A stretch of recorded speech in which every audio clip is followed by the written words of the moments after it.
welcome Shahrukh Khan.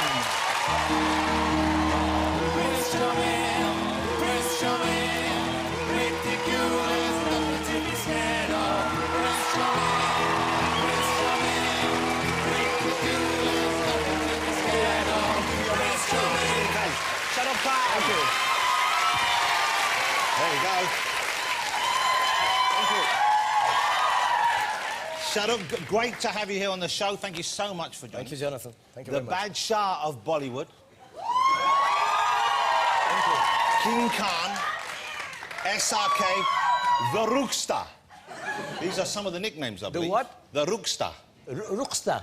Rookster. You not heard that one? No, I'm not. You made it up? I might have made it up. I've had the flu and I've had some strange thoughts. Some about you. I wouldn't be able to tell. I thought you're normally like that, actually. Okay, what should I call you? What should I address you? Just Shahrukh. Shahrukh. Okay. Or Khan. Great to have you here. Or well, SRK which one? or Badshah or Rucha. I'll say Shahrukh. Shahrukh. So I like Shahrukh. Shahrukh. Now, I know when we have a big star on the show, all of our guests are always big stars, but I know when we have a superstar because we get so many phone calls from people going crazy to try and get tickets. And I think just about every Indian in the country has phoned me this week. They've even named a street after me in Neasden to try and get some tickets. That's what's going on. You have a huge following. Is it strange when you come to England, when you travel to America, well, obviously there's a population that do know you here, but at the same time, it's not like being at home where everyone knows you. No, it's like being at home, and I'm not showing off. Yeah. It's like being at home. Actually, I heard it somewhere that all the Indians have followed to the British because they ruled us for the last 200 years. So a lot of Indians are here, a lot of Pakistanis, and I see more Indians here than I see it in India, actually. Really? Well, that must be lovely then. It must be nice. But is it difficult for you to get around? I mean, are there places you can go to where no one knows you, where you can just get away from it all? Yeah, there are 3-4 places left like that still, yeah. But I'm trying to get there. Yeah, but yeah, in England it's fun. I go down to the Hyde Park, I play soccer, my kids like it.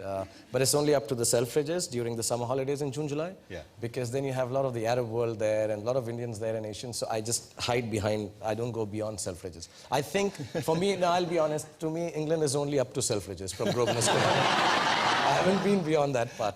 Do you wear disguise ever when you go out? Have you disguised yourself to avoid attention? No, I've never done that. I tell everyone I've worked very hard to be recognized. No, I don't want to have a disguise and I don't be recognized. Okay. How do you think the Bollywood movies are now translating to the rest of the world? Because over here now, I know we have Bollywood movies, what we call Bollywood movies, of course, in the top 10 on a regular basis. Yeah, at least on the first week, yeah. Yeah. So you have everyone goes to see that film. But certainly, you know, there's a big appeal. And I get the feeling that Western people, people who aren't necessarily understand the language in the movie, are coming around to the movies a little bit more. Is that right? Do you think I think so. I think it started as a trend. Everyone thought it's like little kitsch and, you know, it's all colourful. And a lot of people in the West, when I used to come earlier, they said they're a little silly. You know, they're kind of strange. They like the singing and dancing and over-the-topness, everything. We act also a little louder than regular Western films. Yeah. But it's an interesting trend that, yeah, now we are making films, the recent films. You know, where the screenplay and stuff is a lot more appealing. And more to do with the drama and the action than just the singing. Not that the singing is not an important part, but they're more kind of conventional movie to our way. Singing and dancing we do everywhere. Okay. You give us a chance. You know, I could be doing an operation on a woman, removing her appendix, and I can start singing, Dil to hai mera jana. That's what I would like to see. Yeah, you've got to put that in a movie, Shahrukh. Absolutely. No, I already have. You've already done that. Is there the argument made that you can have too much singing and dancing in a film? No, we have about 5 or 6 songs. It's a set pattern that you have 3 songs in the... Oh, by the way, we have 2 halves. And I wondered that, because when I watch them, and I enjoy the Bollywood movies I've seen, when I watch them, I sometimes think, Christ, they're long. You know, I mean, man, they go on for quite a long while. On average, they're around 2 hours, 43 hours. That's a kind of average movie length. Yeah. But I didn't want it, so they're split in the middle. Yeah, it's the loo break. So you quickly go down and come back. You know, I was watching the film here first time with, at Cannes, and it was a little long, the film, 3 hours. And then suddenly most of the people turned around and said, now we know why you have an interval. We need to go to the loo. Yeah. So that's why we are very considerate about films. You know, we make family films. We want the family to be comfortable, go out. Yeah, well, that's... no, I'd love to go and see one in Mumbai. I'd love to see one with an audience, with the regional... because I bet it's exciting. My father-in-law lives out in India for part of the year, and he says it's such an exciting experience when a new movie opens, everyone goes... and it's just, people go crazy for the films. Yeah, people throw coins in smaller cities and all. When the song starts, people throw coins and I think he goes mainly to collect the money. That's why he enjoys that side of the experience.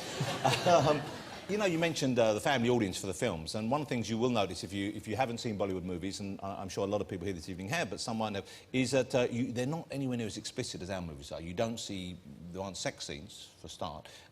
There's very little kissing, in fact, in the films. This is something which you prefer as a performer, or is this a kind of a censorship generally, or you just don't think the audience would want to watch that? No, you know, our films are like a little cabaret variety because we want to cater to a 90-year-old lady and the 9-year-old little kid in the house. So we put in everything, but now you have a lot of kissing and sex in Hindi films. Personally, I'm awkward kissing on screen, so I don't do it. So I have in my contract that no horse riding and no kissing. Wow. And you don't want to get those two mixed up, no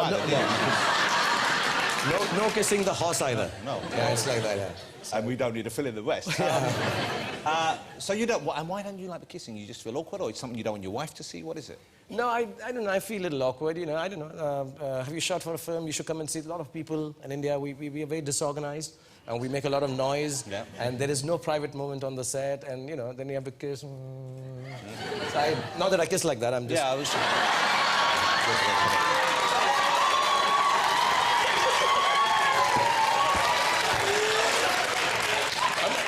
What a shameful attention seeker you are. Shameful. You can't bear the spotlight being elsewhere for too long. But television's okay. I kiss on television. So you kiss on TV, but you don't kiss... Now, once again, our Indian viewers will know this, but many people don't, because you're a huge movie star. That's no overstatement. But at the same time, you go back to TV occasionally. You started in TV as an actor, I believe. Yes, and then you went back and you were hosting Millionaire for a while. Yes, and Are You Smarter Than a Fifth Grader? Is that what it's called here? We have Are You Smarter Than a 10-year-old over here, I think. Okay. Yeah, so you do this. Now, over here, I don't think that could happen. I don't think you'd have a movie star, you know, the equivalent being, say, George Clooney or someone, ladies and gentlemen, who would then go and host Deal or No Deal. But literally, that's the case, isn't it? And so I guess the Indian audience don't differentiate necessarily between the two things. No, it wasn't like that. Actually, it was started by the great Mr. Bachchan. He was the first one to do that. I used to work on TV. For me to go back and work on TV wasn't a problem. But it was an experiment. Would a movie star, like you said, would be accepted on television or not? And television has just got very big in India in the last 3-4 years. So it was an experiment. It kind of turned out all right. And then we mix... I mean, you should see Who Wants to Be a Millionaire, the Indian version that I've done. We do a little bit of singing and dancing. Of course. Yeah. Of course. Why does that not surprise us? Did you see the film? I'm sure you did, Slumdog Millionaire. Yes. Which, of course, was, you know, it's not even like a Bollywood movie, and I don't think people should confuse the two, but at the same time, many people felt this was a taste of, you know, an idea of Indian cinema. How accurate, though, is that? Because I believe they asked you whether you would play the, I was the host on that. Danny's a friend, and we worked on the initial bit of the film, and I was very keen that that film be made because I think it's a very interesting topic. Yeah. But yeah, the Who Wants to Be a Millionaire is quite true to what it is in terms of the setting. But I didn't do it because the host is a little bit of a cheat, and he was a little mean. And I'd already done the show, so I said, you know, if I do it, then people feel I do the same thing. Yeah. I never do that. I do it. Yeah. So but that was a great film, and yeah, the shooting is like that. For the... When you do it for... Hey, you know what I like about seeing your movies is there's a little bit of everything, it seems to me. Not in all of them, but you have the big song and dance numbers. Some of them are fantastic, and so many cast members involved. I mean, really big-scale productions. You also have the acting, the drama, the stories, but they're often stunts and action as well. And I believe you do many of the stunts yourself, am I right? I used to do it when I was younger. I was stupider then. And then I used to do all the stunts, and I've hurt myself. Hold on.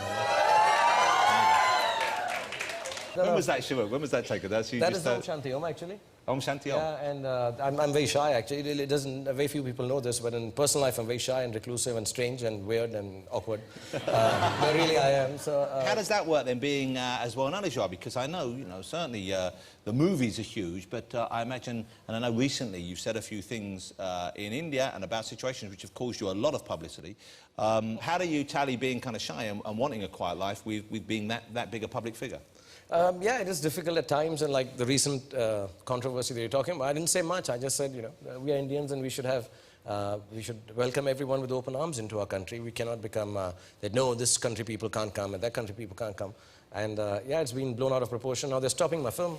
They're not allowing it to release. So I'm a little tense. And but what I do is I just go, I work a lot. I'm a workaholic, Jonathan. I just work the whole day round and then get back home, spend time with my little kids, my wife and my sister. So I'm kind of boring in personal life. And I don't go out too often. I don't eat outside. I don't do anything. I just actually just work, and I enjoy that the most, really. You do sound quite dull. Yeah, I'm very dull. But that's a good thing, because your life is exciting enough already. Let me ask you about your new movie there, because this is something of a departure for you. Am I right in saying? My name is Khan. It's, I guess it's kind of a message movie in a way. In a way, but we have garbed it, of course, in Love Story, because the lady who's working with me, Kajol, we've done some films. She's a very big star and really a wonderful actress. And I'm playing a person who's got Asperger's, which is like a form of autism. Yeah. And yes, there is a kind of message, which is the Western world, Islam, and how we are thwarting each other and destroying each other. The time has come that we should do simple, nice things and bring this world to a better, peaceful order. Well, it's a clever story. I mean, would you just explain a little bit of the plot to people about what happens to the character, where he finds himself and what happens during the course of the film? Yeah, he's, you know, people who have Asperger's, they are very compulsive and they take things very literally. And here is a relationship between a Muslim, which is played by me, Rizwan Khan, and a Hindu girl, and they get married. And I think the 9/11 incident happens, which I believe has changed the whole world. So they're living in San Francisco, aren't they? They're living in San Francisco, yes. And it affects their life indirectly, and it leads to a breakup between the two. And the wife tells him that, listen, you got to explain your religion and what you stand for to everyone before you come back here. Actually go and she says it in a fit of anger. And she said, go and explain it to the President of the United States. And these guys are a little compulsive, so he says, okay, I will. And he gets up in the morning, puts on his bag, and he goes on this journey to go and explain it to the President of America that his name is Khan, and he's not a terrorist. And how, doing very small, simple things, the ideology is that maybe the world will change and be a better place to live in. Well, which is, let's face it, a lovely idea. Yeah.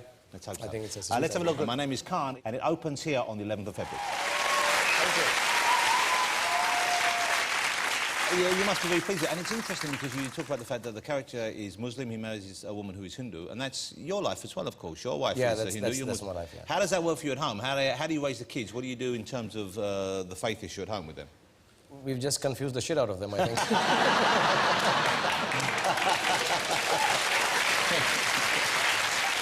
Well, that's the perfect answer. I guess you just deal both with the same amount of respect and let them choose, or we respect each other and we say, you know, whatever. So we have all kind of prayers in the house. And the other day, my daughter came and asked me that, you know, somebody's asked her, are you a Hindu or a Muslim? So I said, confuse them further, say you're a Christian. So, so I don't know how they're going to grow up, but one thing, I kind of respect all the religions, I guess. So, well, that's the healthiest approach. You know, the movie deals with the issue of the way people's moods change towards Muslims after 9/11. Some people, some attitudes. But you've encountered some of that yourself, I believe, haven't you? I don't know whether this story was blown up, but wasn't there an incident when you were going into New York and you got stopped and searched for maybe a little longer than normal, just, I guess, because of your name? Yeah, I'm always stopped at the security because of the name, and I think it's okay. You know, the Western world is a little worried now and paranoid. Touchy, yeah. Yeah, they're a little touchy, yeah. And feely when they're frisking you. But yeah, I'll tell you an incident. I was in London going through the airport, and the new machines have come out. Have you seen them? Are these the body scan? Yeah, the body scan ones. I haven't seen one yet. Yeah, you got to see them. I hope you don't have to go in because it makes you embarrassed if you're not well endowed. But you walk into the machine and everything, the whole outline of your body comes out. Yeah. Wow. Yeah. And I didn't know this, so I was a little scared because these people came up and they never do this because a lot of Asians at the airport and they're very kind to me. And then suddenly they said, you have to go into the machine. Go into the machine. So I went in and you have to keep your hand like this, and some stuff happens. And I came out. And then I saw these girls, they had these printouts. So I looked at them, I thought, you know, maybe it's a form that you're supposed to fill, and they gave it to me, and you can see everything inside. And then I've autographed them for them. Oh, well, that's very big of you. There's always autographed for them. Well, that's another use for the machine. Yeah, it's I hear rumours, and I don't know if it's true, that you might be making a movie with one of my favourites from Hong Kong cinema, Jackie Chan. Oh, I love him. Is there truth in this? I've asked him, but he's very expensive. So I hope I'm gonna try and speak with him in the next few days again. My kids love him. I love him. You know, when I was having my first kid, I prayed to God, I hope my son looks like Jackie Chan. I love him so much. And he does. He does. There you go. He listens, or she listens, or whoever listens. God is listening, yeah. So he looks like Jackie Chan, and I hope I can. It's a new film called Ravan. It's a Indians don't have a superhero. Yeah, so this is, the first time I'm trying to bring in a Western kind of a superhero in India. I'm shooting it in London. Wow. Yeah, so if you see me flying over Piccadilly, yes. He'll fly over Piccadilly, but he'll stop at Selfridges and turn back. Too many people recognise me up there. I can't land. Shahrukh, how lovely to have you on the show. Ladies and gentlemen, I'm sure you agree he's a superstar with very good reason. What a charming guest. Mr. Shahrukh Khan. Thank you so much. Shahrukh Khan, ladies and gentlemen. Thank you. Thank you.